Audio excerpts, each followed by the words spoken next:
Hoje o programa está muito informativo, vamos conversar com a pessoa que as pessoas já conhecem, às vezes de rádio, de televisão e também de sala de aula, que é Rui Brando dos Reis. Nós vamos conversar sobre climatologia, tempo, clima, Belo Horizonte, Minas Gerais, Brasil e as interferências das mudanças climáticas. Prazer estar aqui com o senhor, doutor Ronaldo. Rui Brando, vamos lá, sua formação técnica em primeiro lugar. Bem, eu sou meteorologista, sou formado da Universidade Federal do Rio de Janeiro, né? Formei em 1979. Depois eu trabalhei na aeronáutica como pesquisador do Centro Técnico Aeroespacial em São José dos Campos. E a CEMIG me fez um convite para trabalhar aqui na CEMIG, onde a gente montou toda uma estrutura de meteorologia voltada para a questão de operação de reservatório, acompanhamento também de distribuição e também fazer muitos estudos, né, de clima, de implantação de novas usinas. MG Tempo, PUC, Minas, CEMIG. Explica para nós esse nome muito completo, nome, sobrenome, prenome, como é que é isso aí, Rubinho? Bem, o MG Tempo é o Centro de Climatologia. Então, a MG Tempo é, vamos dizer, a logomarca nossa do nosso Centro de Climatologia. Ele foi criado através de uma parceria entre a CEMIG e a PUC Minas. A CEMIG nós já tínhamos assim, uma história assim, de mais de 20 anos, né, na parte de meteorologia, onde nós criamos, a CEMIG investiu quase 30 milhões, né, em construção de estações meteorológicas automáticas, né, que transmitem dados em tempo real para o centro. Então essa parceria foi muito benéfica. Quando é que você entrou para a CEMIG? Eu entrei em 1985. Eu era pesquisador de aeronáutica em São José dos Campos e fui convidado na época a trabalhar na CEMIG e montar toda a estrutura de meteorologia para, por exemplo, no caso tiver uma cheia, então nós fazemos esse monitoramento da cheia, verificamos quanto de chuva vai cair no reservatório, né, vamos dizer, na bacia hidrográfica, para saber quanto tem que ser gerado de energia elétrica. A questão rural e a questão da meteorologia. A meteorologia na agricultura tem uma aplicação muito grande. Vamos dizer, por menor que seja o agricultor, se ele for adubar, né, ele vai gastar aí de 2 a 5 mil reais, assim, por menor que seja o agricultor. E para adubar, ele necessita de saber se vai chover ou não, porque precisa de chover para adubar. E hoje em dia o agricultor já não é, vamos dizer que ele não é bobo, ele não é tão simples, vamos dizer. Hoje, na verdade, o agricultor ele é um empresário, mas ele necessita realmente sobreviver da terra. Então ele está de olho no que está acontecendo nos tempos e com a meteorologia nos últimos 10 anos, principalmente, ela teve um desenvolvimento muito grande, o índice de acerto está muito elevado. O nosso índice de acerto no MG Tempo hoje já está em torno de 93% de acerto. Você falou na questão de acerto do MG Tempo, um índice alto, 92%, 93%? Exatamente. Mas isso depende do número de dias que vocês têm pela frente, não é isso? Isso nós temos um índice de acerto até com 5 dias de antecedência. Quando nós falamos até 5 dias, nós estamos dando uma previsão do tempo. A partir daí, vamos dizer, o índice de acerto cai um pouco, né?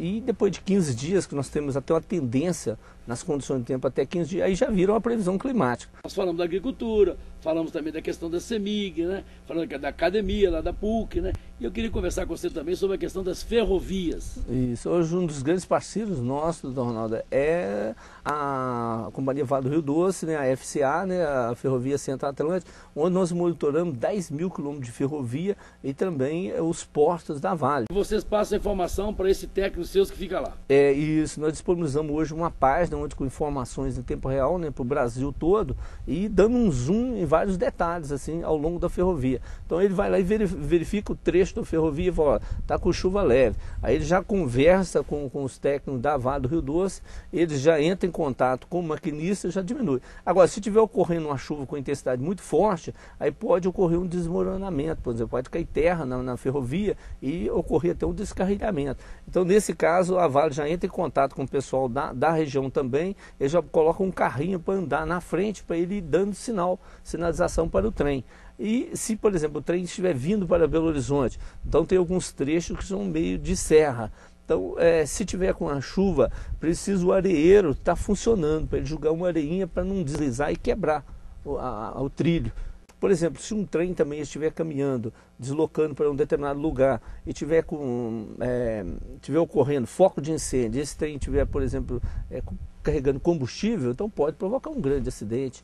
Então nós já localizamos os focos de combustíveis e avisamos, olha, está acontecendo incêndio nesse momento ao longo da ferrovia, tal local. Então, isso do ponto de vista preventivo, do ponto de vista de segurança, inclusive de pessoas que estão dentro das locomotivas, dos trens, é um trabalho que a gente tem que parabenizar a Vale e a FCA.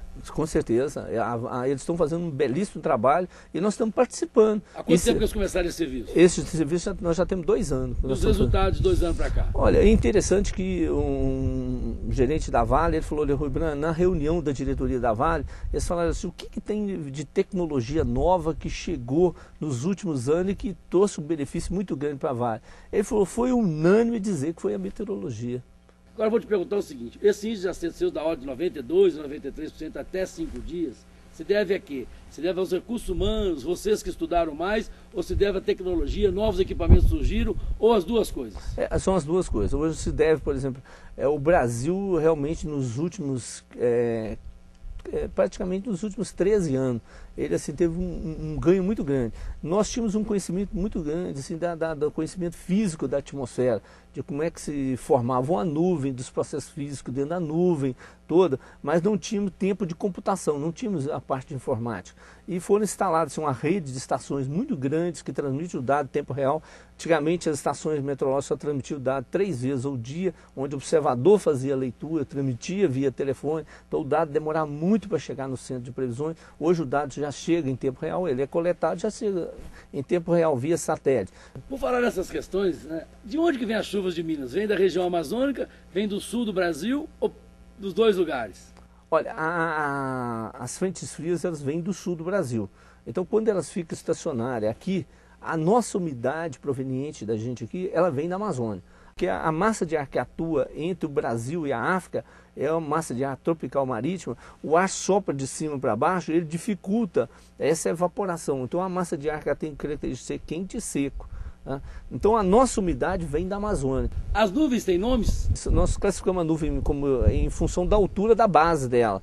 Então as nuvens podem ser baixa, média ou alta. Então a nuvem baixa, quando ela começa a se formar, ela chama estratos, ela está alguns flocos. Depois ela vai ser um estratocúmulos, que ela cresce um pouco, mas não tem a forma bem definida. Depois ela vai se chamar num cúmulos, onde tem a forma bem definida, mas a estrutura vertical dela ainda é pequena. E ela pode se transformar. Vamos dizer, o sonho de uma nuvem é virar num cumulonimbus. Cumulonimbus é uma nuvem que tem a base baixa, em torno de 800 a 1.200 metros de altura, mas o topo dela vai a 12, 15 quilômetros de altura, são as nuvens que provocam descarga atmosférica, ventos fortes. Aí nuvens médias estão em torno de 3.000 metros, então nós temos os altocúmulos, os altoestratos e temos os cirros, que estão a 7 ou 8.000 metros de altura. Quer dizer que as nuvens então têm nomes e ainda, segundo o Rui Brand dos Reis, as nuvens sonham. Vamos falar um pouquinho agora, Rui Brand, de mudanças climáticas. É lógico que eu sou preocupado, você também o é. Exatamente, nós estamos preocupados, estamos fazendo vários estudos e o que a gente está verificando é que sempre quando eles falam, doutor Ronaldo, é questão de aquecimento global, eles pensam simplesmente que a temperatura vai elevar. Não é só a elevação da temperatura, isso é uma consequência, vamos dizer. Nós temos assim a variabilidade do clima.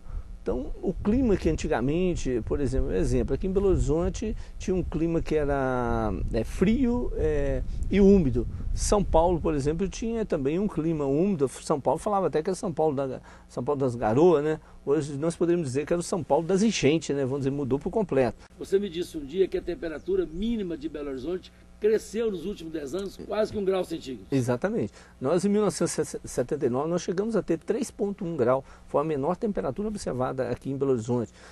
Estamos observando assim nos últimos 20 anos principalmente que a temperatura mínima ela não cai abaixo de mais de 10 graus. Vamos dizer, ela está sempre com valores entre 13 e 14 graus, né? Mesmo na chegada das grandes massas de ar polar aqui na região metropolitana. Então, no sul do estado, se nós formos verificar nos últimos 5, 6 anos, esse papo de geada não existe mais. Quer dizer, não tem ocorrido mais geada no estado de Minas Gerais, né? Então as temperaturas estão subindo, os modelos estão mostrando, né? A gente verifica assim, claramente que a cada 10 anos 1 a 2 graus. E nos últimos 100 anos, se a gente pegar a temperatura média aqui de Belo Horizonte, as temperaturas subiram 2,5.